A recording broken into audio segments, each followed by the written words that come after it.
ఆత్మల కొరకు ప్రభు యొక్క రక్తము నా కోసం చెందించాడు. నేను బ్రతికిన కొన్ని రోజులైన ప్రభు కోసం బ్రతకాల. ఉద్యోగం చేయండి, మంచి చదువు చదవండి, బాగా ప్రభు కోసం జీవించడం అని మర్చిపోకండి. టైం అనేది చాలా ముఖ్యం. ఒక మీటింగ్ ప్రారంభించాము అంటే సమయం చాలా అవసరం, చాలా ముఖ్యం. దాన్ని పాటించడం నేర్చుకోండి. నేరుగా వాక్యంలోకి వెళ్దాం. 78వ కీర్తన దయచేసి 38 నుంచి నేను చదువుతున్నాను, చూడండి దయచేసి 38 నుంచి. అయితే ఆయన వాత్సల్య సంపూర్ణుడై వారిని నశింపజేయక వారి దోషమును పరిహరించువాడు. తన ఉగ్రతను ఏమాత్రము రేపు కొనక పలుమారు కోపం అణుచుకునేవాడు. కాగా వారు కేవలము శరీరులై ఉన్నారనియు విసరి వెళ్ళి మరలి రాని గాలివలే ఉన్నారని ఆయన జ్ఞాపకము చేసుకున్నాడు. అరణ్యమున వారు ఆయన మీద ఎన్ని మారులో తిరుగుబడిరి. ఎడారి యందు ఆయనను ఎన్ని మారులో దుఃఖపెట్టిరి. మాటి మాటికి వారు దేవుణ్ణి శోధించరి. మాటి మాటికి ఇశ్రాయేలు పరిశుద్ధ దేవునికి సంతాపము కలిగించరి. ఆయన బాహుబలమునైనను విరోధుల చేతుల్లో నుండి ఆయన తమను విమోచించిన దినమునైనను వారు స్మరణకు తెచ్చుకొనలేదు. ప్రభునందు దేవుని బిడ్డలారా, ఇశ్రాయేలీయులు దేవుడి మీద తిరుగుబాటు అనేది లెక్కలేనన్ని సార్లు చేశారట. ఒకసారి 2 సార్లు కాదు, ఎన్నుమారులో అన్నాడు అక్కడ 40వ చరణంలో. అరణ్యమున వారు ఆయన మీద ఎన్నుమారులో తిరగబడిరి. ఎడారి యందు ఆయనను ఎన్నుమారులో దుఃఖపెట్టిరి. మాటి మాటికి ఎన్నో మార్లు తిరగబడ్డారట. ఆ రోజున ఇశ్రాయేలీయులు దేవుడి మీద తిరగబడి దుఃఖపెడితే, ఈ రోజున సంఘానికి వస్తున్న వాళ్ళు కూడా యేసయ్యను గాయపరుస్తున్నారు. దుఃఖం ఎప్పుడు వస్తుంది అంటే 3 రకాలుగా గాయపరిస్తే దుఃఖం వస్తుంది. మనిషికి దుఃఖం కలిగించే సందర్భాలు 3 రకాలుగా. ఒకటి, శారీరక శ్రమ వలన దుఃఖం వస్తుంది. రెండోది, మానసికంగా కృంగిపోవటం ద్వారా దుఃఖం వస్తుంది. మూడవది, ఆధ్యాత్మిక ప్రపంచంలో ఆధ్యాత్మిక జీవితానికి నష్టం కలిగినప్పుడు కూడా దుఃఖం వస్తుంది. శారీరక శ్రమ ద్వారా దుఃఖం ఎదుర్కొంటాం. ఇంట్లో వాళ్ళు నిష్కారణంగా దాడి చేసినప్పుడు, ఇతరులు దాడి చేసినప్పుడు శరీరం మీద దెబ్బ తగలగానే బాధ వస్తుంది. అలాగే మానసికంగా కొన్నిసార్లు కృంగదీస్తారు. మానసికంగా మనసులో కొంతమంది ఇంట్లో గృహస్థులకు నెమ్మది ఉంచరు. ఎప్పుడు మానసికంగా కృంగిపోతూ ఉంటారు వాళ్ళు. ఎవరిని బట్టి అంటే ఇంట్లో ఉన్న వ్యక్తులను బట్టి. అందుకే మనం ఎప్పుడూ కూడా ఈ 3 రకాల దుఃఖాలకి మనం కారణం కాకూడదు. మనకు ఎదురొస్తే రావచ్చేమో కానీ మనము వాళ్ళకి ఆ దుఃఖం కలగజేసే రీతిగా మనం కారణం కాకూడదు. చాలాసార్లు మనల్ని ఈ మధ్యకాలంలో భౌతిక దాడులు ఎక్కువైపోయాయి. ప్రభువు నమ్ముకున్న బిడ్డల మీద, సువార్త చాటుతున్న బిడ్డల మీద భౌతిక దాడులు చేసి గాయపరుస్తూ ఉన్నారు.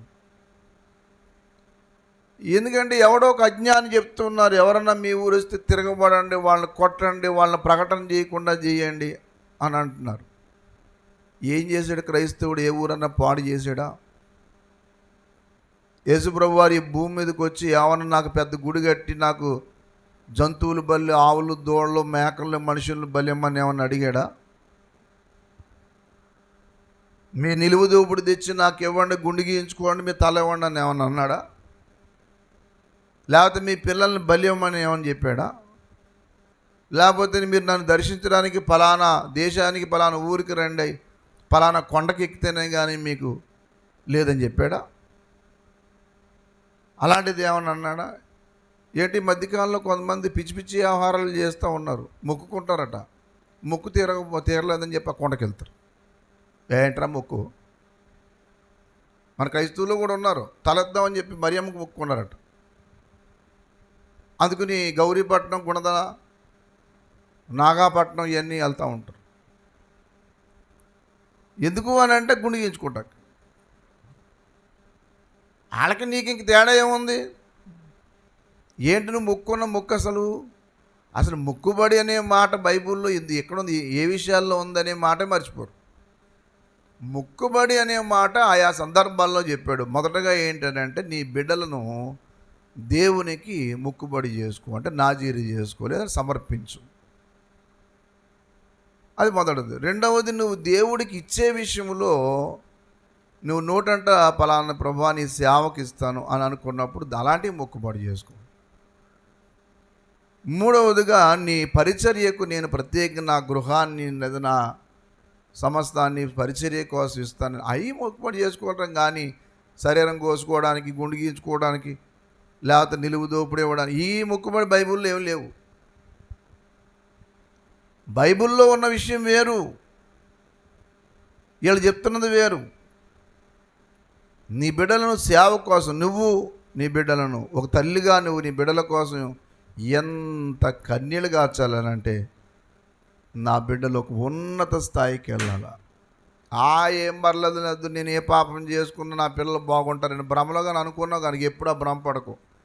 ఒకానొక టైం వరకు నీ కళ్ళు ఎదుర్కొంటే బాగున్నట్టు కనబడతారు. నువ్వు చేసిన పాపము వాళ్ళకి అతిపెద్ద శిక్ష అయిపోతుంది. చాలామందికి పాపము ఒక ఆట. వాళ్ళకి బలం ఉన్నంతకాలం ఏ రీతిగానే బ్రతుకుతారు. ఇశ్రాయేలు ఆ పనే చేశారు. మీరు ఇశ్రాయేల్లో చిత్రం ఏంటంటే, వీళ్ళు ఎన్ని మార్లు తిరుగుబాటు చేసిన వాళ్ళలో చాలామంది ఎవరున్నా తెలుసా? యవ్వన కాలంలో బలమున్న వాళ్ళు, బలం గల యవనస్తులు, వారు ఏం చేశారంటే బలమును వాళ్ళకి 2-3 రకాల ఆధారం చేసుకుని దేవుడి మీద తిరుగుబాటు చేశారు. అంటే దేవుని దుఃఖపెట్టారు. ఒకటి, వారు బలాన్ని, యవ్వన కాలాన్ని ఆధారం చేసుకుని దేవునికి దుఃఖం కలగజేశారు. అదే 78వ కీర్తన 31 చూడండి, గట్టిగా చదవాలం. 78:31. దేవుని కోపం వారి మీదకి దిగెను, వారిలో బలిసిన వారిని, ఎవరమ్మా? బలిసిన వారిని ఆయన ఏం చేశాడు? తర్వాత ఇశ్రాయేలు యవనస్తులను ఏం చేశారు? వాళ్ళు తప్పు ఏం చేశారని, అసలు యవనస్తులు ఇలా చేశారని ఎక్కడా లేదు. అక్కడెక్కడ నిర్గమాకాండంలో కానీ ద్వితీయోపదేశం, ఇక్కడ అసలు ఆ 4 కాండాలు ఆది కాండం మినహాయిస్తే మరి ఎందుకు ఈ మాట రాసాడని ఏమంటాడు? వారిలో బలిసిన వారిని, యవనస్తులను కూల్చేసాడంట. అసలు కారణం ఏంటో, ఎందుకు అని, అసలు ఏ కారణం చేతనే చెప్పండి. అసలు ఏ కారణం చేత? అలాగే 78వ కీర్తనలోని 63వ మాట కూడా చూడండి. 78వ కీర్తన 63. అగ్ని వారి యవనస్తులను భక్షించెను, పిండ్లి పాటలు లేకపోయాను. అసలు ఏమని, అసలు యవనస్తుల గురించి ఎందుకు రాసాడని అక్కడ మీకు తెలుసా? ఆ మాట రాయడానికి రీజన్ ఏంటి తెలుసా? ఈ తాగడానికి సిద్ధపడి, పాడడానికి సిద్ధపడి, ఆడడానికి లేచిన వాళ్ళందరూ కూడా యవనస్తులు. అది విషయం. యవ్వన కాలము ఒకానొక బలము నిన్ను కుదురుంచకుండా చేస్తుంది అనే దానికి కొంతమంది ఉదాహరణలు పెట్టాడు. యవ్వన కాలంలో కొంత ఐడియాలజీ నీకు దేవునికి వైరుధ్యంగా చేయడానికి కారణమైంది ఉపవాస ప్రార్థన. అందుకే ఉపవాస ప్రార్థన ఎందుకు అనుకున్నారు? శరీరము నీ మాట వింద బాబు,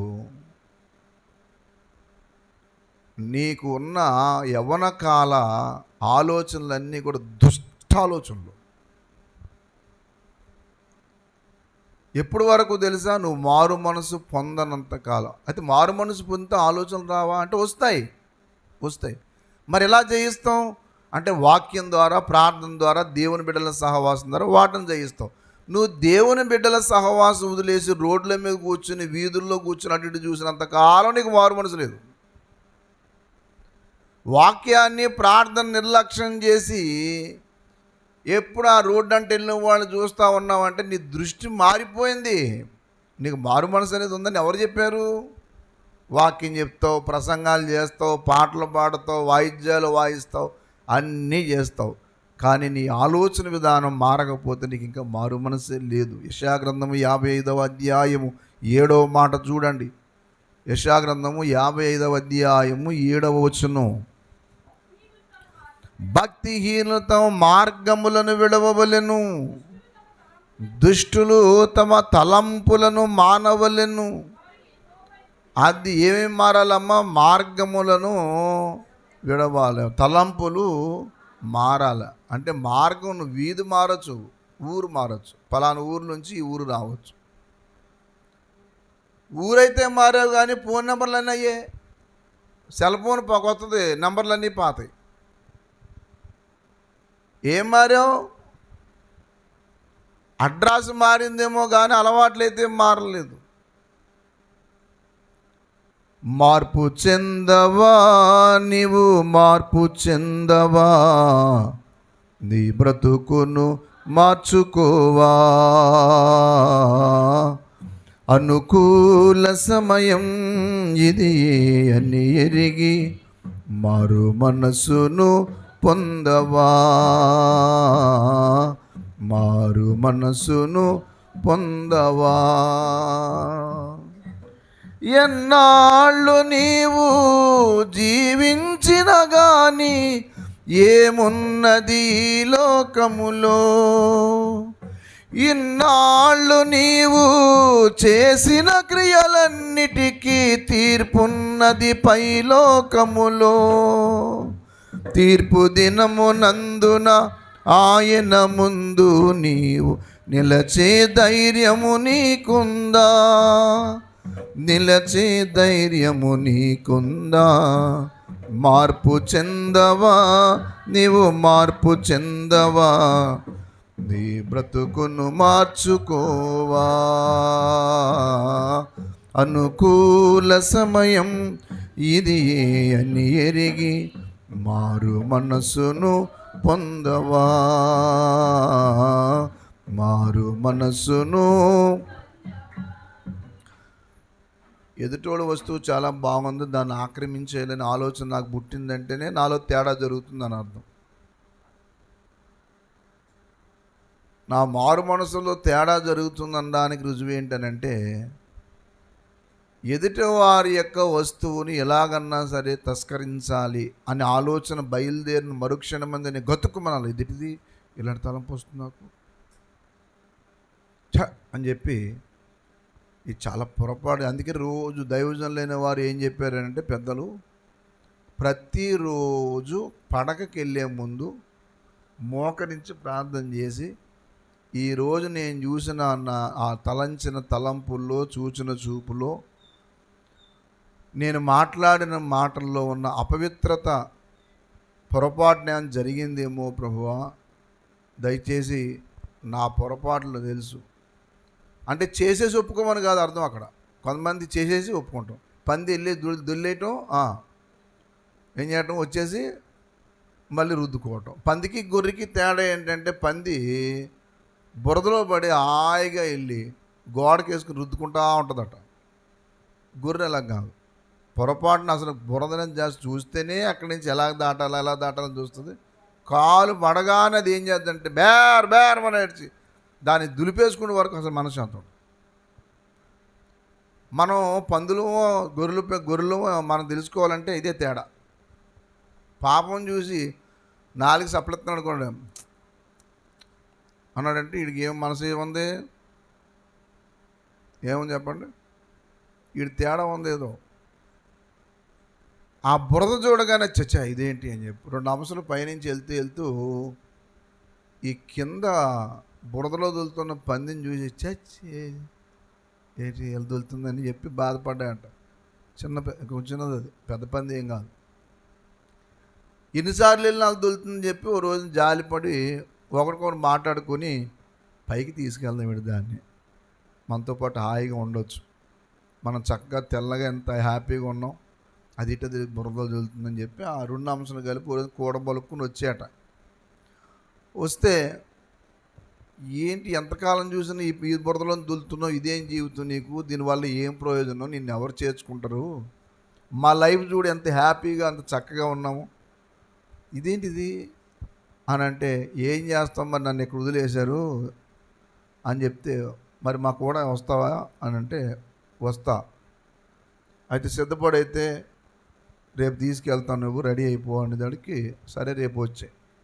ఆగండి మీకు కూడా రావడానికి నాకు అభ్యంతరం లేదు, కానీ ఇలాంటివి బురదగుంటలు అక్కడ ఉన్నాయా అని అడిగిందంట. ఎక్కడా? పైన. చెయ్యి, దీనికి ప్లేస్ మారినా కానీ బురదగుంట ఆలోచన అయితే మాత్రం మారల. ఇశ్రాయేలీల్లో ఉన్న యవనస్తులు చాలామంది కాదు, అనేక మంది దేవుడి మీద ఏం చేశారంటే, వాళ్ళు మమ్మల్ని ఏమీ దేవుడు చేయలే, ఏం చేసినా పర్వాలేదు, మేము ఎలా తిరిగినా పర్లేదని చెప్పి ఇష్టం వచ్చినట్టు వాళ్ళ బలాన్ని ఏం చేశారంటే పాపమునకు వాడారు. అందుకే దేవుడు ఆ విషయాలు రాయించాడు. వారిలో బలిసిన వారిని ఆయన సంహరించెను. ఇశ్రాయేలీలో యవనస్తులను ఏం చేశాను? నాకు చాలా కాలం మాట అర్థం కాలేదు. యవనస్తులు కూల్చి యవనస్తులు ఏం చేశారు, అసలు ఇంత పొరపాటు ఏం చేశారంటే తర్వాత ధ్యానం చేస్తే నాకు అర్థమైంది. ఓహో, ఇంతకీ ఎన్ని తప్పులు చేసిందంతా కూడా వృద్ధాప్యంలో వాళ్ళు కాదు, ఏళ్ళే చేశారు. దేవుడి మీద తిరుగుబాటు చేసి దేవుడికి వైరుధ్యంగా జీవించిన వాళ్ళు యవన కాలములో ఉన్న కొంతమంది యొక్క ఆలోచన విధానంలో, అదే స్థానంలో ఇంకో కొంతమంది యవనస్తులు ఉన్నారు. చిత్రం ఏంటంటే, మోషే గారు నడిపించిన సైన్యంలో 2 రకాల యవనస్తులు ఉన్నారు.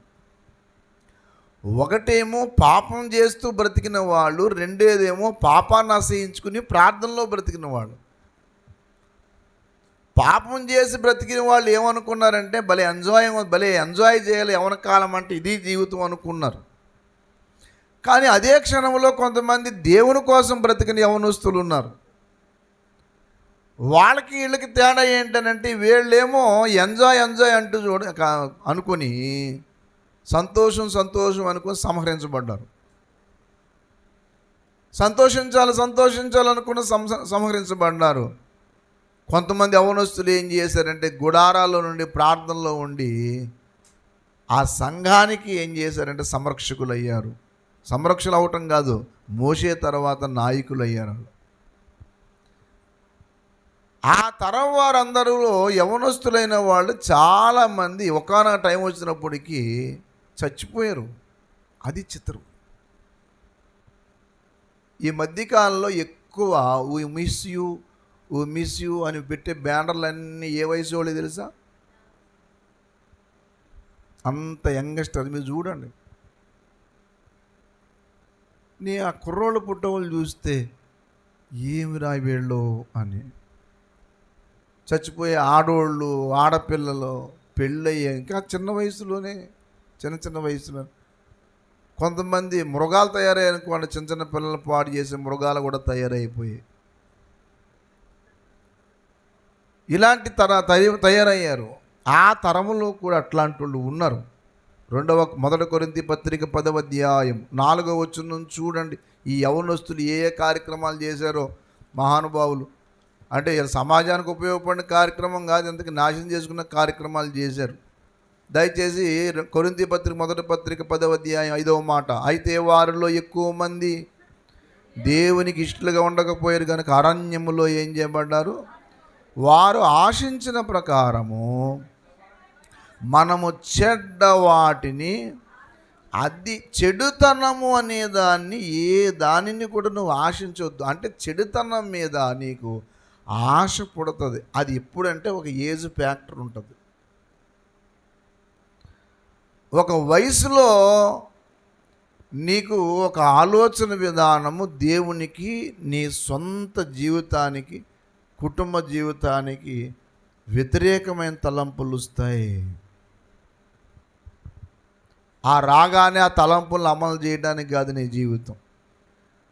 ఇమ్మీడియట్లుగా వాక్యం తీసుకుని ప్రార్థనలో మోకరించి సహవాసంలోకి వెళ్ళి, ఎందుకు నాకు ఈ ఆలోచనలు వస్తున్నాయి, ఏం తక్కువ అని, అన్నీ బాగున్నాయి అంటే అసలు విషయం ఏంటంటే ఆ యవనస్తులు చేయడానికి ప్రధాన కారణం ఏంటంటే వాళ్ళ బలము అన్నాను మొదటిది. ఏంటి చెప్పండి? వాళ్ళ బలం ఏం చేసింది? వాళ్ళని తప్పు చేయడానికి ప్రేరేపించింది. ఎప్పుడూ కూడా నీ బలము నిన్ను పాపం చేయడానికి ప్రేరేపిస్తుంది. రాత్రి అందరూ భోజనం చేశారు కానీ నన్ను ఒక్కరు అడగలేదు, అన్నం తిన్నారయ్యా అని. ఒకళ్ళు అడిగితే నన్ను ఎవరు భోజనం చేశారని భోజనం చేశారని అందరు తిన్నారు, సంతోషం అనుకున్నాను. ఆఖరికి భోజనం చేయకుండా వెళ్ళిపోయినాను. అంటే మీరు భోజనం పెట్టరని కాదు, నేను శనివారం రాత్రి అలాగే భోజనం చేయను. అయినా అడగలేదులే అండి, మీరు కూడా అడగలేదు, పాప మీ ఆడవాళ్ళు మీరున్నారు. నేను ఎందుకు భోజనం చేయను తెలుసా? అసలు కారణం, చాలాసార్లు భోజనం చేయకపోవడం కారణం ఏంటంటే, ఎలాగన్నా కాస్త కొంచెం ఉపవాసం ఉండి కొంచెం అలగొట్టుకుంటేనే కానీ బాగుంది. కొంచెం మనం కూడా ప్రార్థనలో ఉండకపోతే ఇలాగా, కొంచెం మనం నలగొట్టుకోపోతే ఇలాగా. ప్రార్థించడానికి, ప్రభు సన్నిధిలో ఎదగడానికి ఉపవాస ప్రార్థన చాలా అవసరం. ఉపవాస ప్రార్థన అనేది లేకపోతే నీ ఆరోగ్యం కూడా చెడిపోతుంది. తెలుసా మీకు? మీరు ఎక్కువ హాస్పిటలైజేషన్ అవ్వకుండా ఉండాలంటే ఆరోగ్యం ఉన్నంత కాలం ఉపవాసం ఉండండి. మీ లివర్ ఫంక్షన్ సరిగ్గా పనిచేస్తుంది. మీ బాడీలో ఫంక్షనింగ్ సరిగ్గా ఉండాలనుకుంటే వారానికి 2 రోజులు ఉపవాసం ఉండండి. ఉపవాసం అనేది జబ్బుకు మందు లంకణం అనేవారు ఇదివరకు. లంకణం అంటే ఏంటి? ఏం చెప్పండి? ఇదివరకు జ్వరం రాగానే ఏం చేసేవారు అనుకున్నారు? ముందు అన్నం కట్టేసేవారు. 2 రోజులు అన్నం ఆపేరా, అదే తగ్గిపోద్ది అంతే, అదే తగ్గిపోయింది. ఇప్పుడులాగా మెడికల్ షాపులు, అన్ని మెడికల్ షాపులు లేకుండా ఇప్పుడు వీధికి 4-5 మెడికల్ షాపులు. రాజమండ్రి నిండా మందుల షాపులే, అపార్ట్మెంట్లు అంటే మందుల షాపులు వచ్చాయి మనకు రాజమండ్రిలో. ఒక మందుల షాప్ లైఫ్, అందులో లైఫ్ ఏ ఉండదు.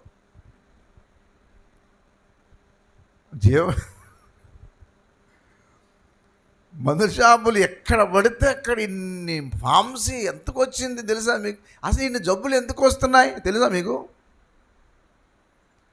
జబ్బు రావడానికి ప్రప్రద కారణము పాపం అండి.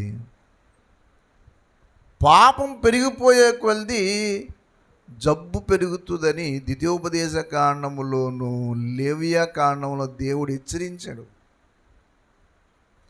పాపానికి విపత్తులకి దగ్గర సంబంధం ఉంది. పాపానికి విపత్తులకు దగ్గర సంబంధం ఉంటుంది. చాలామందికి తెలియదు. అందరూ ఏమనుకుంటున్నారంటే యేసుప్రభు మతం విదేశీ మతం. పిచ్చిమొహం కూడా, విదేశీ మతం కాదురా మూర్ఖుడా. నీకులాగా ఫోన్పేలు, గూగుల్ పేలు పెట్టుకుని వసూలు చేసుకునే మతం కాదు ఇది. మనుషుల యొక్క జీవితాలను మార్చే బ్రతుకు ఇది. దేవునికి స్తోత్రం కలుగునుగాక. యేసు దగ్గరికి వస్తే పాపం చేయడానికి ఉండదు. నీ ఇచ్చలవిడితనానికి అడ్డుకట్టు. నువ్వు ఇచ్చలవిడితనంగా ఉండదు. మరి మీ క్రైస్తవులు చేస్తున్నారంటే వాళ్ళు క్రైస్తవులు ఎవరు చెప్పారు? పాపం చేసేవాళ్ళు క్రైస్తవులు అని చెప్పారు మీకు. వాడు చర్చికి వెళ్తున్న వ్యక్తి, అంతేగాని పాపం చేసేవాళ్ళందరూ క్రైస్తవులని ఎవరు చెప్పారు మీకు? విచ్చలవిడితనానికి అలవాటు పడి నరకాగ్నికి ప్రయాణం చేస్తున్న ఒక చర్చ్ గోయింగ్ పర్సన్స్ అంతే. వాళ్ళు అందరూ బయట నుంచి నరకానికి వెళ్తే వాళ్ళు చర్చిలోకి వచ్చి ఇక్కడి నుంచి వెళ్తారు. వాళ్ళ జీవితం మీరు ఇంటికి వెళ్ళి చదువుకోండి. మీరు ద్వితీయోపదేశ కాండం అంతా ఆశీర్వాదాలు 14 వచ్చిన వరకే ఉంటుంది. మిగతా అన్ని శాపాలే. ఎక్కువ శాతం శాపము, నష్టం వచ్చింది. ఆఖరి ఇర్మియా గ్రంథం 5:25 ఒక మంచి మాట చెప్తారు ప్రభు. మీ దోషములు వాటి క్రమమును తప్పించెను అంటాడు. ఇర్మియా గ్రంథం 5:25 చూడండి. మీ దోషములు వాటి క్రమమును తప్పించెను, మీకు మేలు కలగకుండుటకు. అవును, ఏంటి వాటి క్రమాన్ని తప్పించింది తెలుసా మీకు? ప్రకృతి యొక్క క్రమం తప్పిపోవడానికి కారణమట మనిషి యొక్క పాపం అట. అది విషయం. మీ దోషములు వాటి క్రమమును తప్పించను అనే మాట ఎందుకన్నా తెలుసా? ప్రకృతి యొక్క క్రమము తప్పిపోవడానికి కారణమే అది. 23 నుంచి చదవండి. ఈ జనులు తిరుగుబాటును ద్రోహము చేయు మనస్సు గలవారు, వారు తిరుగుబాటు చేయుచు తొలగిపోవచ్చున్నారు. వారు రండి, మన దేవుడిని యెహోవా యందు కలిగి ఉందుము, ఆయనే. మీరు ఎంతకాలం దేవుని భయం లేకుండా ఉంటారు? మీరు ఆ పైనుంచి చదివితే యాకోబు వంశస్థులకు యోధా వంశస్థులకు ఈ మాట చెప్పండర్రా. వాళ్ళ కన్నులు ఉన్నాయి, చెవులు ఉన్నాయి, వాళ్ళు ఎలా తయారయ్యారంటే మూడులా తయారైపోరు కదా. 20 నుంచా చూడండి, 20 నుంచి.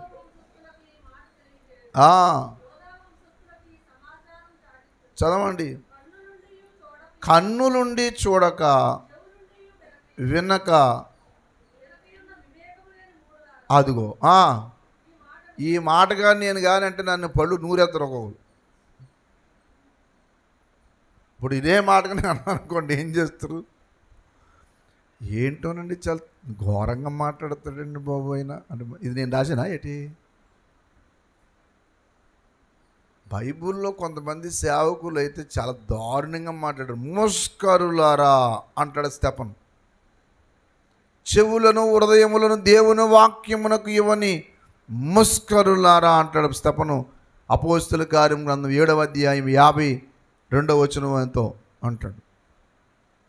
ఆయన అక్కడ ఆయన అంటే ఇక్కడ దేవుడే అన్నాడు డైరెక్ట్గా. మూడులారా అన్నాడా కదా అని చెప్పుకుంటూ ఒక సృష్టి క్రమాన్ని చెప్తున్నాడు అక్కడ. మీరు అపోస్తల కార్యం 7వ అధ్యాయం చదివి మళ్ళీ ఇది దగ్గర రండి పోని. అపోస్తల కార్యం 7వ అధ్యాయం 51 ముస్కరులారా,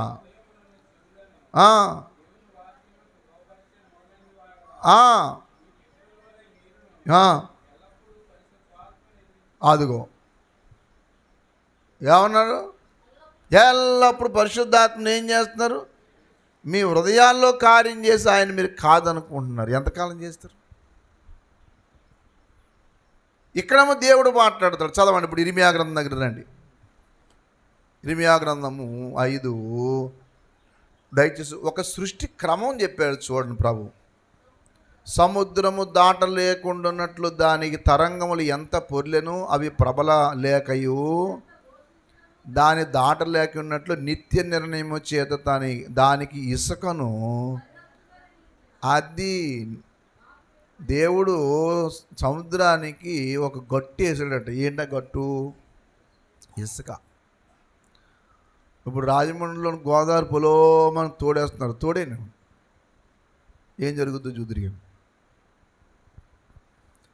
ఈ రాజకీయ నాయకుల యొక్క స్వార్థం కోసం పెట్టుబడి లేని ధన సంపాదన ఒకటి ఉంది తెలుసా? ఏంటది? ఇసుక తవ్వేయటం, కొండలు కూల్చేయటం. ఇసుక తవ్వేసి కొండలు కూల్చేస్తానికి ప్రయత్నం చేశారు. మాకు రాజమండ్రిలో కోరుకొండ నుంచి విజయనగరానికి రూట్ వేశారు. అందరూ అనుకుంటున్నారు పాపం ప్రజల మీద ప్రేమ వచ్చేసి పెంచి రూట్ వేసేసారు అనుకుంటున్నారు. పిచ్చోళ్ళకి ఇంకా అర్థం కాలేదు. ప్రజల మీద ప్రేమ వచ్చి రోడ్డు లేదు. అది ఆ కారిడార్ రోడ్డు కోసం కాదు, మనుషుల కోసం కాదు. విశాఖ ఏజెన్సీలో ఉన్న కొండలన్నీ తవ్వడానికి జరుగుతున్న ప్లాను. ఎప్పుడైతే కొండలు కూల్చేస్తారో మొత్తం ప్రకృతి సిస్టమ్ దెబ్బతింటుంది.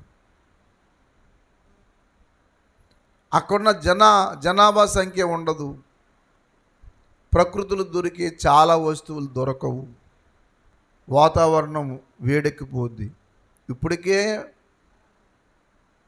ఏసీ లేకపోతే ఇంక మేము ఉండలేం బాబు అని చెప్పేసి ఇలా బయట నుంచి రాగానే ఏసీ, ఇలా రాగానే చల్లని నీళ్ళు ఇలా పైకి వేసుకోవటం, ఇలాగ అయిపోయింది పరిస్థితి.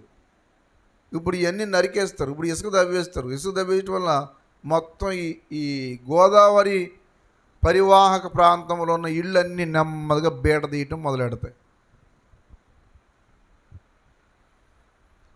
చాలామందికి ఈ టెక్నికల్ పాయింట్లు తెలియక ఏమనుకుంటున్నారంటే తవ్వుతున్నారుగా తవ్వుకున్నామండి. దేవుడిచ్చిన విషయాలు చాలామందికి అర్థం కాక ఏమనుకుంటున్నారంటే ఏం చేసేసినా పర్లేదండి, చెయ్యండి, ఏం జరుగుతుందో. వాళ్ళ ముప్పు వాళ్ళే. ఎప్పుడన్నా సరే వ్యవస్థ నాశనం అవ్వాలనుకుంటే ప్రధానంగా అవగాహన లేని రాజకీయ నాయకుల ద్వారా, డబ్బు సంపాదించాలని రాజకీయ నాయకుల ద్వారానే వ్యవస్థ నాశనం అవుతుంది. నేను పలానా పార్టీ పలానా పేరు అని నేను చెప్పను, ఎందుకంటే మళ్ళీ పలానా పార్టీ కూడా అనుకుంటున్నాను. ఎందుకు వచ్చిన గొడవ? సమాజము కానీ ప్రకృతి కానీ నాశనం అవ్వాలనుకుంటే అవగాహన లేని రాజకీయ నాయకులే. ఇదివరకు రాజకీయ నాయకులు ఇంత స్వార్థపరులు కాదు. వాళ్ళు ధన సంపాదిందాం అనేది ఏమి లేదు. ఇప్పుడే డబ్బు డబ్బు డబ్బు డబ్బు, గుండెంతా తెల్లవారు లేగిస్తే లబ్దాం మానేసి డబ్బు డబ్బు డబ్బు అని కొట్టుకుంటుంది. డబ్బును నడు రోడ్ల మీద అమ్మాయిలను పాడు చేయటం అని. వ్యభిచారం బాగా పెరిగింది. ఎందుకంటే రాజకీయ నాయకులే చేస్తున్నారు పబ్లిక్లో. ఇంక మామూలు సామాన్య ప్రజలు ఇంక ఇచ్చలు విడతానో మొదలెడతారు. ఇప్పుడు ఏమైపోయిందంటే కుటుంబాల మధ్యన కూడా నెమ్మది లేదు. భర్తకి భార్య, భార్యకి భర్త, నమ్మకంగా ఉండవలసిన వాళ్ళందరూ కూడా ఏమైపోయారంటే ఇచ్చలు విడతానం మొదలయ్యింది. దేవుడు కొన్ని వాటికి కొన్ని సరిహద్దు బౌండరీస్ పెట్టాడు. దేవుడు కొన్ని బౌండరీస్ గీశారండి.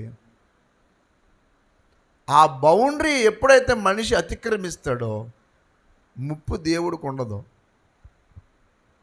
దేవుడికి ఏమి నష్టం? ఆయనకి నష్టం ఏంటి?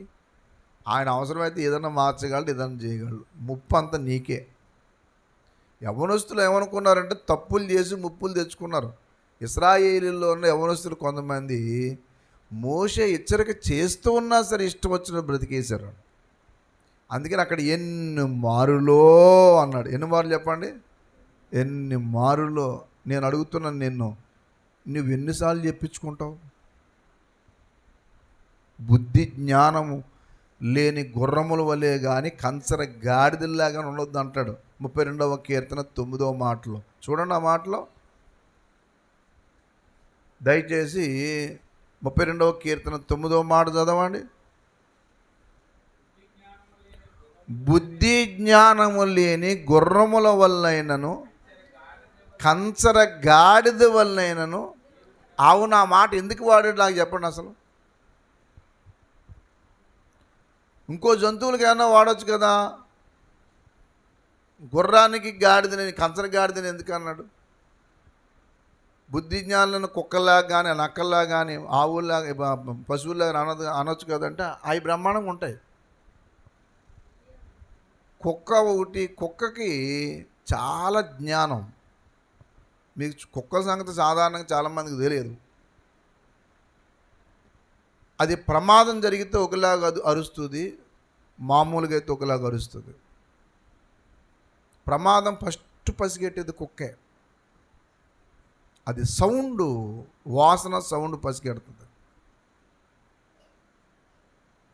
కుక్కకు ఆ జ్ఞానం ఇచ్చాడు దేవుడు. ఏంటో మనకు తెలియదు. అదంతా పసిగట్టేస్తాయి. అందుకే మనం రోజు తిరుగుతున్న వాళ్ళు వాసన పసిగడితే కొత్తగా వస్తే అరుస్తాయి. రోజు అక్కడ సంచరిస్తున్న వాళ్ళు మనం వెళ్తున్నా పట్టించుకో, కానీ కొత్తగా రానండి అంటుంది. అట్లా జ్ఞానం ఉంటుంది. అలాగే ఎవరన్నా చిన్నప్పటి నుంచి ఒక ఆవుని కానీ గేదెని కానీ పెంచుకుంటే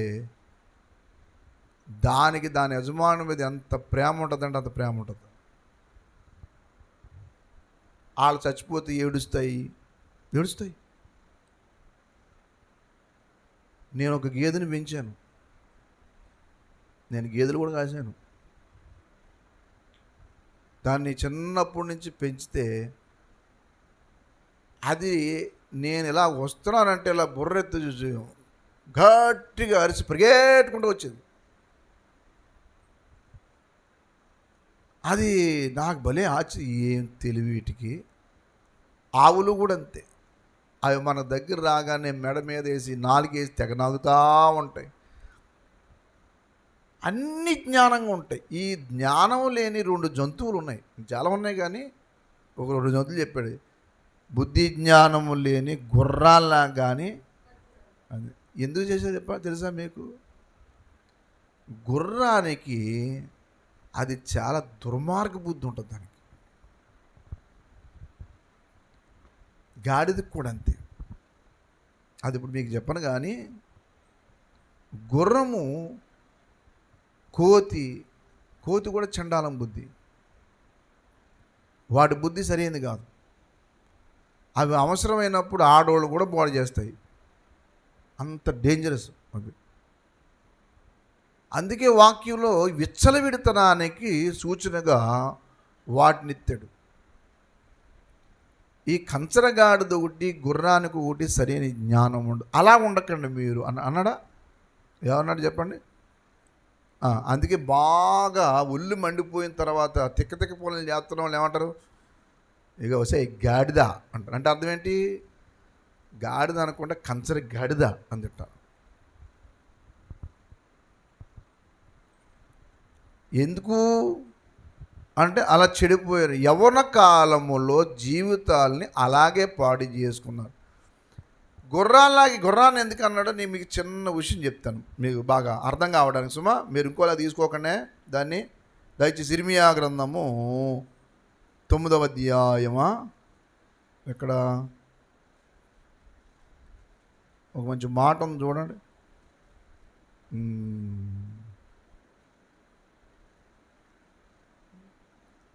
చాలా మంచి ఒక మాట, అంటే గుర్రాన్ని గురించి 5వ అధ్యాయం 5వ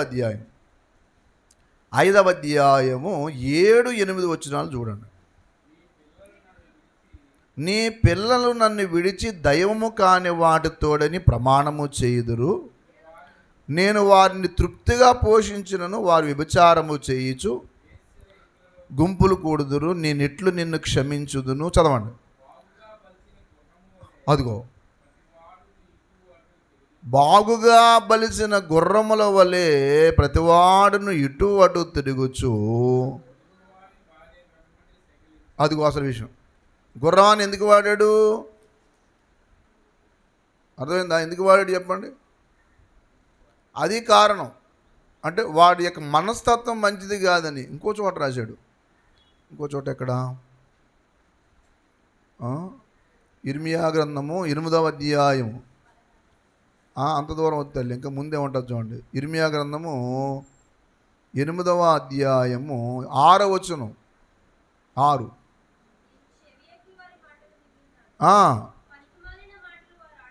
చదవాలి.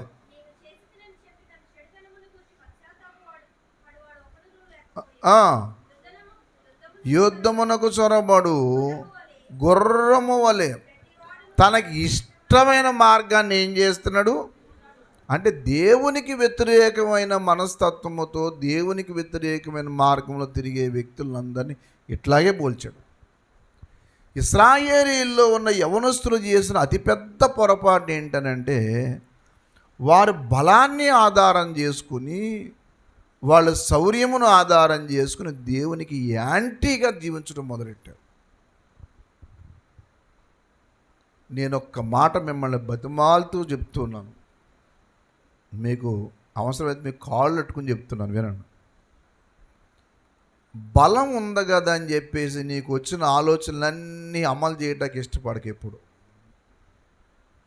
ఎప్పుడు ఆ బలాన్ని ప్రాపర్ వేలో సరైన మార్గములో వాడాలే తప్ప దాన్ని నీకు ఇష్టం వచ్చినట్టు వాడేవా ప్రమాదం నీకు నువ్వే తెచ్చుకుంటావు. ఒకనొక రోజు నిన్ను కళ్ళెట్టుకుని ఎవరు చూడరు, నిన్ను ఇంకా చూడడానికి కూడా ఇష్టపడరు. నువ్వు ఇప్పుడు అంతా బాగున్నట్టు అనిపిస్తుందా? శరీరం ఎప్పుడు మారిపోతే తెలియదు. రాజమండ్రి ప్రక్కన ఒక చిన్న ఊరి పేరు చెప్పండి మీకు. వాడు నాకు బాగా తెలిసిన వ్యక్తి, అన్నయ్య అంటూ ఉండేవాడు. చర్చిలో కాంగ కొట్టేవాడు. 2-3 సార్లు వాడు ఏం చేశాడంటే కనబడన చోట కనబడ్డాడు. కనబడిన తర్వాత ఏంటి ఇక్కడ ఉన్నాడు, నేను ఎందుకు ఆ వేలో వస్తుంటే ఓ రోజున ఆగి అడిగాను, ఇక్కడున్నావు ఏంటి నువ్వు, ఇక్కడున్నావు ఏంట్రా అంటే, లేదని గారు మా ఫ్రెండ్ వస్తాన్నాడు అని చెప్తే సరే అని చెప్పి, ఆడు ఎప్పుడు చూసినా రోడ్డు మీద కనపడుతున్నాడు, ఏంటి రోడ్డు మీద కనపడుతున్నాడు. భక్తిపరుడు అయితే కనీసం అస్తమాను రోడ్డు మీద తిరగడానికి, మీరు ఎప్పుడు గుర్తుపెట్టుకోండి, భక్తిపరుడికి భక్తి లేనివాడికి తేడా ఒకటి ఏంటంటే, భక్తి ఉన్నవాడు పొరపాటున రోడ్డు మీద తిరగడానికి ఇష్టపడ్డాడు. మీకు చిన్న సింపుల్ లాజిక్ ఏమి లేదు, జస్ట్ ఎంత భక్తి ఉన్నవాడు పొరపాటున రోడ్డు మీదకి వెళ్ళి బయట తిరుగుదాం, బయట వాళ్ళతో అసలు ఆ ప్రయత్నమే చేయడు. భక్తి లేనివాడే ఆ పనులు చేస్తాడు. భక్తి ఉన్నవాడు వాక్యము, ప్రార్థన, ఎవరితో వెళ్తే కొంచెం ప్రార్థన చేసుకు ఈ ఆలోచన వస్తుంది. ఈయన 2-3 సార్లు చూడగానే నాకు డౌట్ వచ్చింది. వచ్చి ఏంటి ఇక్కడ కనపడుతున్నావు ఏంట్రా, లేదన్నయ్య గారు బాబు నేను మామూలుగా వచ్చానని అన్నాడు. సరిగ్గా 2 నెలలు పోయిన తర్వాత నాకు కబురు వచ్చింది, అన్నయ్య గారు ఒకసారి వెంకటేష్ గారు రమ్మంటున్నాడండి. అవునా, ఏ అన్నా, మీరే వస్తేనే బాగుంటుంది అన్నయ్య గారు, మీరు రండి తప్పనిసరిగా అంటే వెళ్ళాను. వెళితే నేను చూసి గుర్తుపట్టలేకపోతున్నాను. ఆడే నాయుడు అంటే ఆడు 2 చేతుల నమస్కారం పెట్టి ఒకటే మాట, అన్నయ్య గారు మీరు అడిగినప్పుడు నేను అబద్ధం చెప్పాను, నేను చేసిన పొరపాట్లు దేవుడు మీతో నన్ను హెచ్చరించని నేను వినలేదు, నేను ఇంక బతకనేమో అన్నయ్య గారు, చచ్చిపోతాను అనుకో, కనీసం పరలోకానికి వెళ్తానా అని అడిగాడు. నాకు కళ్ళంట నీళ్ళు వచ్చే చిన్న వయసు, ఇంకా పెళ్ళి అయిందో లేదో గుర్తులేదు కానీ పెళ్ళి అయినట్టుకుంది, అమ్మాయి చిన్నది. ఏమి ఇలా ఎందుకు ఇలా చేశాడురా అంటే, మందిరాన్ని వాక్యాన్ని దేవుని సన్నిధిని విడిచిపెట్టి ఇశ్రాయేలు యవ్వనస్తులు ఎలాగైతే దేవునికి వ్యతిరేకంగా అలా నడిచాడు అన్నట్టుగా చచ్చిపోడు. మీకు అడ్రస్ చెప్తాను, మీరు వెళ్తారంటే అడుగుతానంటే. అలా ఒక అమ్మాయి డిగ్రీ చదివేది, చదువుతున్నప్పుడు డౌట్ వచ్చింది. అది మా ఆత్మీయ తండ్రికి, నాకు కాదు, నాకు విషయం హెచ్చరించాడు ఆయన. పాప నువ్వు ఏదో రాంగ్ రూట్లో ఉన్నట్టు దేవుడు చెప్తూ ఉన్నాడు, జాగ్రత్త అమ్మా అని. కొన్ని నెలలు అయిన తర్వాత, 2-3 వారాలు అయిన తర్వాత, అయ్యా పలానా అమ్మాయి హాస్పిటల్లో ఉంది, ఒకసారి ప్రార్థన చేయడానికి రమ్మంటున్నారు మిమ్మల్ని అంటే వెళ్ళాడు ఆయన. వెళితే మంచం పడుకుంది. తీరా చూస్తే ఏమైందంటే క్యాన్సర్ అటాక్ అయిందండి. మీరు పొరపాటున క్యాన్సర్ వార్డులో కానీ వెళ్తే ఒక్క 5 నిమిషాలు కూడా ఇష్టపడం మనం. అక్కడ ఎప్పుడు కేకలు, అమ్మా అబ్బా ఎందుకు వచ్చిన జీవితం, నన్ను చంపేసేయండి అనే కనపడతాయి.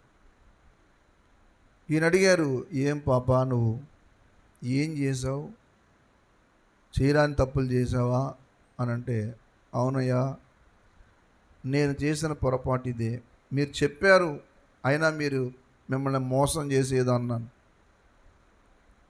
చివరికి నువ్వు పశ్చాత్తాపడు ప్రభు దగ్గర ఒప్పుకో అంటే ఏడ్చింది. దేవుడు ఎందుకో కనికరించాడు. కనికరించిన తర్వాత బైబిల్లో ఒక మాట ఉంటుంది, యోహాను సువార్తలో, నీకు మరి ఎక్కువ కీడు సంభవింపకున్నట్లు నీ వెళ్ళి పాపము చేయకు అనే మాట ఉంటుంది బైబిల్లో. తెలుసా మాట? దయచేసి ఆ మాట చూడండి. యోహాను సువార్త దయచేసి 8వ అధ్యాయం 11వ వచనము, 5వ అధ్యాయము ఇంకొక మాట కూడా 2 చోట్ల ఉంది ఈ మాట. 5:11 చదవండి. 8:11 తల్లి, 8:11. లేదు ప్రభువా, ఎవరునూ నిన్ను శిక్షించలేదమ్మా అంటే లేదందా. అప్పుడు యేసు ఏమన్నాడు? నేనును నిన్ను శిక్షింపను కానీ వెళ్ళి ఏం చేయొద్దు. అలాగే యోహాను సువార్త 5వ అధ్యాయము 14వ వచనం చూడండి. యోహాను సువార్త 5:14 చూడండి.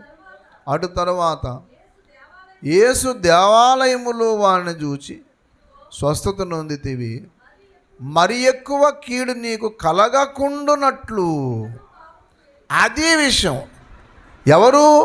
38 ఏండ్ల నుండి అనారోగ్యం గల వ్యక్తి బెతెస్దా కోనేరు దగ్గర ఉన్నప్పుడు ఆ వ్యక్తి స్వస్థపడిన తర్వాత మొత్తం మీద దేవాలయంలో మళ్ళీ కనపడ్డాడు. దేవాలయంకి వెళ్ళాడు, స్వస్థపడ్డాడు కాబట్టి ప్రభు సంధికి వెళ్ళాలి, దేవాలయంకి వెళ్తూ ఉన్నాడు.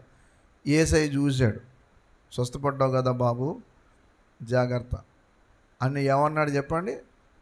ఏమన్నాడు? నీ వెళ్ళి ఇక అదే ఒక అద్భుతం అక్కడ చూడండి 14లో. అటు తర్వాత యేసు దేవాలయంలో వానిని ఇంతవరకు ఎక్కడున్నాడు అతను? బెతెస్దా కోనేరు దగ్గర గట్టు మీద. ఇప్పుడు ఎక్కడున్నాడు? మందిరం. నీకు దేవుడు ఒక మంచి జీవితం ఇచ్చిన తర్వాత ఎక్కడుండాలా? మందిరంలో ఉండండి, దేవుడు దీవిస్తాడు. నాకు బలము ఉన్నంత వరకు చేయలేదు నీ సేవను, నాకు బలము ఉన్నంత వరకు చేయలేదు నీ సేవను, బలమంతా పోయాక చేయాలని ఉంది నీ. అన్న 7 ఏండ్లే కాపురం చేసింది యవ్వన కాలంలో. భర్త చచ్చిపోతే 84 సంవత్సరాలు దేవాలయం విడక ఉపవాస ప్రార్థనలతో రేయింబగళ్ళు ఏం చేసింది? దేవాలయంలో సేవ చేసింది. ఈ వ్యక్తి స్వస్థపడ్డ తర్వాత ఎక్కడికి వెళ్ళాడు? దేవాలయంకి వెళ్ళాడు. నీకు ఆదివారము గుర్తుండదు మందిరము, మిగతా రోజు అసలే గుర్తుండదు. దేవుడు నీకు మారు మనసు అనుగ్రహించి రక్షణ అనుభవించిన తర్వాత దేవాలయాన్ని ప్రేమించడం నేర్చుకోండి. దేవాలయం అనేది ఇది ఒక విగ్రహారాధన స్థలం కాదు. నువ్వు ప్రార్థన చేసుకుంటే ఒక మంచి దేవుడు ఏర్పాటు చేసిన ఓ ప్రతిష్ఠిత స్థలము. ఇశ్రాయేలీల్లో యవ్వనస్తులు చాలామంది చేసిన పొరపాటు ఇదే. ప్రార్థన చేసే ప్రత్యక్ష గుడారాన్ని విడిచిపెట్టి విచ్చలవిడిగా తిరగటం మొదలెట్టారు. అదే క్షణంలో ఉన్న కొంతమంది యవ్వనస్తులు పాపానికి దూరమై ప్రత్యక్ష గుడారంలో ప్రార్థన చేసుకోవటం మొదలెట్టారు. నిర్గమాకాండం 33వ అధ్యాయం 11వ వచనం. నిర్గమాకాండం 33:11. నిర్గమాకాండము 33వ అధ్యాయం 11వ వచనం. మాట్లాడినట్లు మాట్లాడుచు ఉండెను. పాళెములోనికి తర్వాత అతడు పాళెములోనికి, పళ్ళెములో కాదు పాళెములోనికి తిరిగి వచ్చుచుండెను. మోషే పరిచారకుడు నూను కుమారుడునైన యెహోషువ అని యవ్వనస్తుడు. అది విషయం. కొంతమంది వీధుల్లో తిరిగితే ఈ అబ్బాయి ఎక్కడున్నాడు? గుడారంలో ఉన్నాడు. ఎందుకున్నాడు?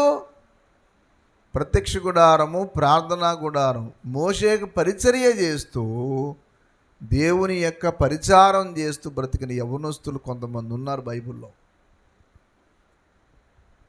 దేవుని యొక్క మందిర సేవ చేసిన దేవుని సేవకులకి, దేవుని బిడ్డలకు ఉపచారం చేసిన అది నీకు దీవెన, అది నీకు ఆశీర్వాదం. చాలామందికి ఏమనుకుంటారంటే, ఆ మందిరం నేను ఎందుకు అడుగుతాను, నా కొడుకు ఎందుకు అడుగుతాడు, నా బిడ్డ ఎందుకు అడుగుతాడు? ఏడ్చావు. మందిరం కడగటము, దేవుని యొక్క పని చేయటము, దేవుని సేవకులు ఉపచారం చేయటం అనేది అది నీ జీవితానికి ఆశీర్వాదము. సమూయేలు గ్రంథము మొదటి గ్రంథము దయచేసి 2వ అధ్యాయము లేదా మొదటి అధ్యాయము 27వ వచనం చూడండి. అన్నమ్మ తన కొడుకుని తీసుకొచ్చి ఏం చెప్తుందో. 27వ వచనం, మొదటి అధ్యాయం 27వ వచనం. ఈ బిడ్డను దయచేయమని యెహోవాతో నేను చేసిన మనవిని కాబట్టి నేను ఆ బిడ్డను యెహోవాకు ఏం చేస్తున్నాను? తాను బ్రతుకు దినములన్నిటిని వాడు యెహోవాకు ప్రతిష్ఠితుడు. దేవునికి స్తోత్రం.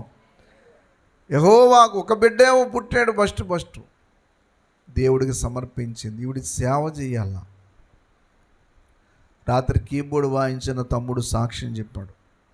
చిన్నతనంలో నేను దేవుని మందిరంలో చిన్నప్పుడు నాకు రాత్రి గుర్తొచ్చింది. ఇందుకు అసలు విషయం, నేను జాంపేటలో పెయింటింగ్ ఆర్టిస్ట్గా షాపు నడిపించేవాడిని. అక్కడ మందిరం ఉంది, అక్కడ ఉన్నారు వీళ్ళు. ఆ హాస్టల్లో ఉండేవారు, ఆ గుళ్ళో. ఈ రోజున దేవుని సేవలో అనేక స్థలాల్లో ఆ కీబోర్డ్ ప్రాక్టీస్ చేశాడు. దేవుని కొరకు నేనే చాలా చోట్ల పంపిస్తూ ఉంటాను. ఇక్కడున్న యవనస్తులకి వాయిద్యాలు ప్రాక్టీస్ చేయండి బాబు, కీబోర్డ్ ప్రాక్టీస్ చేయండి, ఏం బురకెక్కదు. రోడ్డు మీద ఎవడెప్పుడు పిలుస్తాడా, గట్టు మీద ఎక్కడ కూర్చుందాం, ఎవరితో తిరుగుదాం, ఎవరితో ఏరా అక్కడ కూర్చున్నారు ఫాలో అవుతుందా, ఇక్కడ కూర్చోవాలి నువ్వు, నీ స్థానం ఇది, ఎక్కడ తిరుగుదాము, ఎక్కడెవరితో కాలక్షేపం చేద్దాం, ఈ సోది నేర్చుకున్నారు తప్ప కుర్రోళ్ళు ఒక్కటి ప్రాక్టీస్ చేద్దామని లేదు. నేను మన గుంటూరుకి వెళ్ళాను. కొంతమంది దేవుని సన్నిధి ఉండదు, దేవుని యొక్క సన్నిధిలో సాధన ఉండదు. గుంటూరుకి వెళ్తే వాక్యం చెప్తే రైల్వే స్టేషన్ తీసుకెళ్ళడానికి ఆటో వేసుకొచ్చాడు తమ్ముడు. అనగా నేను దింపుతాను స్టేషన్ కానీ తీసుకెళ్తే తమ్ముడు ఇది బాబు ఈ అబ్బాయి చూస్తేనే కొంచెం అఫీషియల్గా ఉన్నాడు. నువ్వు ఏం చేస్తావు అని అడిగాను. ఆటో నడుపుతున్న ఎక్కితే ఏం చేస్తాడు, స్కూల్లో టీచర్ నాన్నగారు అన్నాడు. స్కూల్లో ఏంటంట ఎంఏ బీఈడి ఏదో టీచరు. మరి ఆటో ఏంటనంటే ఖాళీ ఉన్నప్పుడు ఆటో వేస్తాను అన్నయ్య గారు, ఖాళీ కూర్చొని ఏం చేస్తాను, అది దేవుని సేవకు ఉపయోగపడతాయి కదా. మనోళ్ళ ఒక్కసారి ఒక డ్యూటీకి వెళ్ళి వస్తే సాయంకాలం రాగానే సెల్ ఫోన్ పట్టుకొని మంచం మీద ఫ్యాన్ వేసుకొని హ్యాపీగా సెల్ ఫోన్ తిరిగేసుకుంటా కూర్చుంటాం.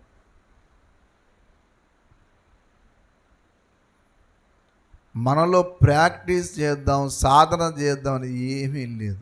అందుకే జీవితాలు అలాగ ఉంటాయి. ఏముందన్నయ్య గారు స్కూల్ అయిపోయినన్ని పని చేస్తాను, ప్రభు పరిచర్య ఉంటే పరిచర్యకి వెళ్తాం అన్నాడు.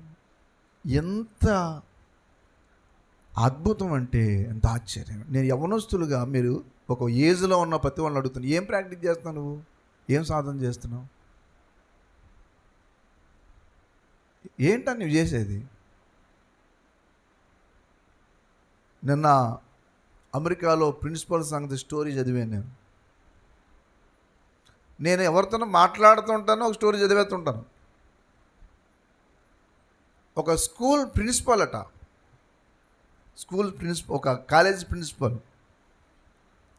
చదవండి, నెట్లో ఉంది చూడండి, మీరు నెట్లో చెత్తగా చూడటం. కాలేజ్ ప్రిన్సిపాల్ చేస్తూ వాల్మార్ట్లో సాయంకాలం అయిన వెంటనే డ్రెస్ మార్చుకుని మాస్క్ పెట్టుకొని వాల్మార్ట్లో సేల్స్ మ్యాన్గా పనిచేస్తున్నాడట. ఎవరు? School principal. ఎందుకు చేస్తున్నాడో ఎవరికి తెలియదు. ఎందుకు ఆయనని ఎవరికి తెలియదు. ఎందుకంటే అక్కడికి వెళ్ళగానే డ్రెస్ మార్చుకుంటున్నాడు, ఇక్కడ అఫీషియల్గా షూట్ వేసుకుంటాడు, షూ వేసుకుంటాడు, టై కట్టుకుంటాడు, కోట్ వేసుకుంటాడు.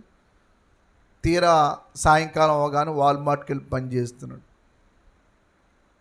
ఎందుకు ఏంటనంటే కొంతమంది పేద పిల్లలను చదివిస్తున్నాడట. ప్రభువు కోసం కొంతమంది పిల్లల్ని తయారు చేయాలా. మంచి క్రైస్తవుడు. ఈ డబ్బులు వాళ్ళకి ఉపకారం చేస్తే వాళ్ళు చదువుకుంటారు. నాకు ఒక్కసారి కళ్ళంట నీళ్ళు బలబలాగాలి. ఇంత భారం ఉన్న వాళ్ళు ఉన్నారా? సమయం దొరికితే పాపం చేయడానికి పరిగెత్తే వాళ్ళు ఉన్నారే కానీ ప్రభువు కోసం ఇంత భారంతో ఉన్నారా? నీవు నీ పిల్లల్ని ఎలా బ్రతుకుదాం అనుకుంటున్నావు చెప్పు. అసలు ఏం చేద్దాం అనుకుంటున్నావు?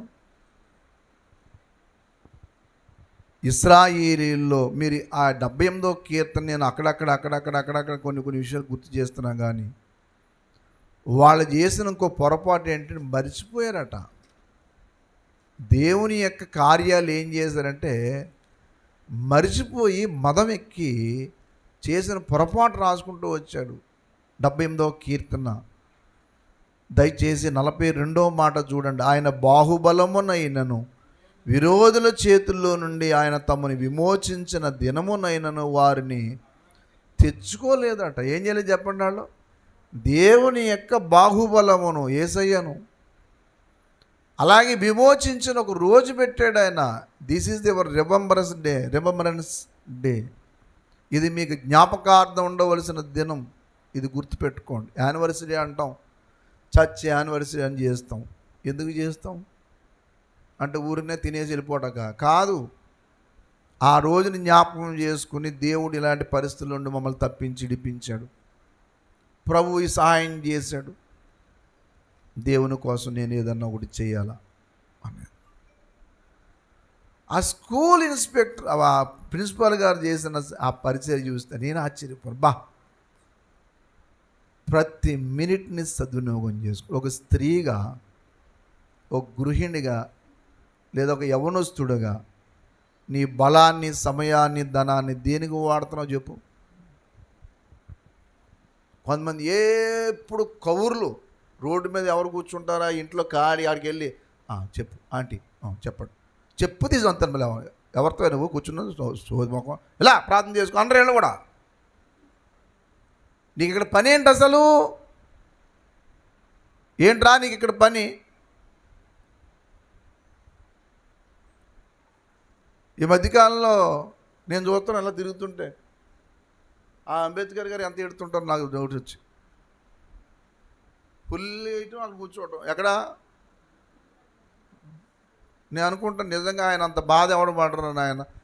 నా వాళ్ళందరూ పాలకులుగా ఉంటే వెళ్ళమో పాడైపో తిరుగుతున్నాడు బాబు ఆయన బాధపడుతుంటాడు. ఏమి జీవితం అని? నీ జీవితము నీటి బుడగ సమానము, నీ నివాసము అశాశ్వతము, మరి ఎందుకు నీకి ప్రయాసము? ఈనాడే తెలుసుకో ఈ నిజం. నీ జీవితము నీటి బుడగ సమానము, దినములు నీవని అనుకోకు, దుర్దినములలో నీ ఉన్నావు.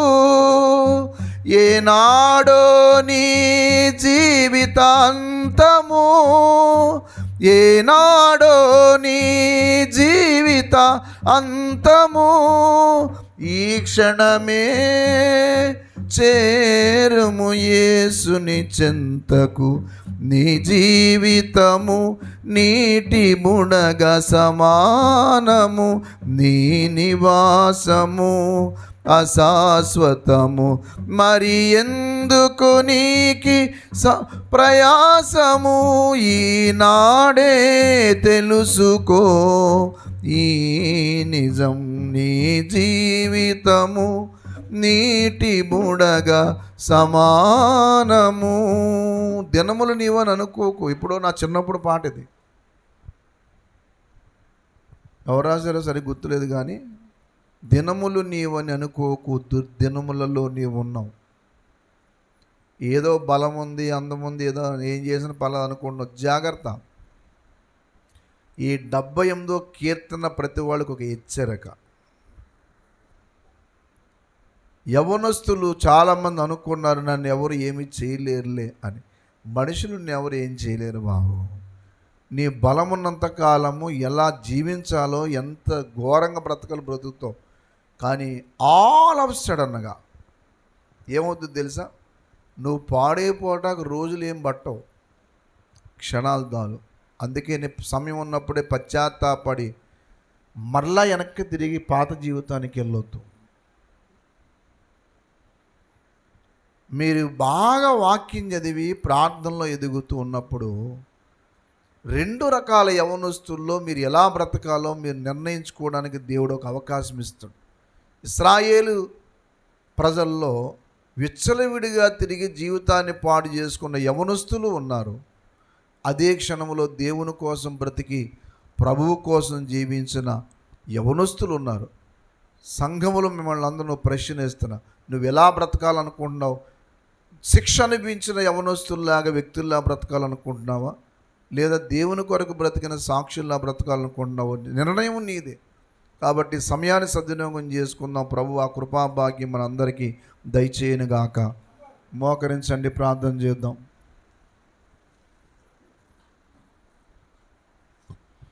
విచ్చలవిడితనానికి